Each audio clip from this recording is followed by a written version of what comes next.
The pièce de résistance and all my energy right now is going into my giant ricotta and spinach ravioli with a sage and mint butter sauce. So what I'm gonna do is start with the spinach. I've got a pot of water that I'll salt generously, and I've got 5 ounces of fresh spinach. And we'll drop that in the water. You can use frozen spinach in the recipe, but fresh is really just as fast, and you get a nice bright green color from it. I'll just drop it into the ice water, and that sets that green color. It halts the cooking process. So now I just take that and strain it. Okay, now it's time to make pasta. And squeezing out all the excess moisture. Isn't it funny? That whole colander full of fresh spinach leaves squeezes out to this tiny little, boy, it's not even a cup worth. And I'll puree it first. 2½ cups of all-purpose flour.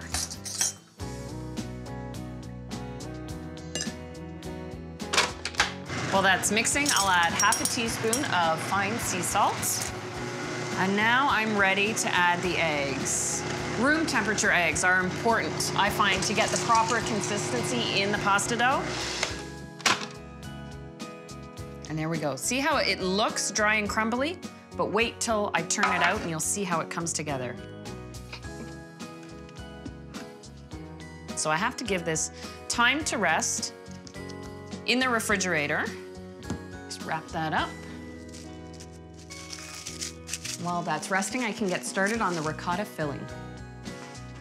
What I love about ricotta is you can use regular or low-fat interchangeably in recipes. I will add ½ teaspoon of salt, little pepper, and nutmeg as well. For that cheesy oomph, I'm going to add Parmesan cheese, about ½ a cup. Give it a little taste. I could just sit down with a bowl of this. So I can add my egg, which will hold the filling together. And I'll keep this in the fridge while I let my pasta rest. Now, instead of making 50 little delicate ravioli, I actually want about 3 or 4 per person of giant ravioli. And I'm gonna make 3 first. There we go. Now I'm ready to fill the pasta. I've got the ricotta Parmesan filling, and I don't have to be dainty at all here. Generous spoonfuls of the filling. And I spread the filling out. And all I have to do to make the pasta stick to each other, to enclose the ravioli, is brush just a little bit of water just on the outside. And you want to press starting from where the ricotta ends to try and push out any air bubbles that might be in there. This is the Papa Bear ravioli. We've got Baby Bear and Mama Bear. Now to make the sage butter to go with it. And it really is simple. I'll just start with a big spoonful of butter, just a sprig of sage. What I like to do is actually infuse the sage flavor into the butter, and then I'll pull it out so I get a subtle addition of sage flavor, and I'll sprinkle just a touch of it on top at the very end, and a couple of mint leaves.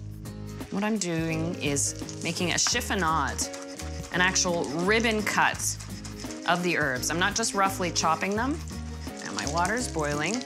I'll add a generous salt to the pot and drop in the pasta. The nice thing about cooking fresh pasta, it takes less than 2 minutes to cook. All right, just one little coat.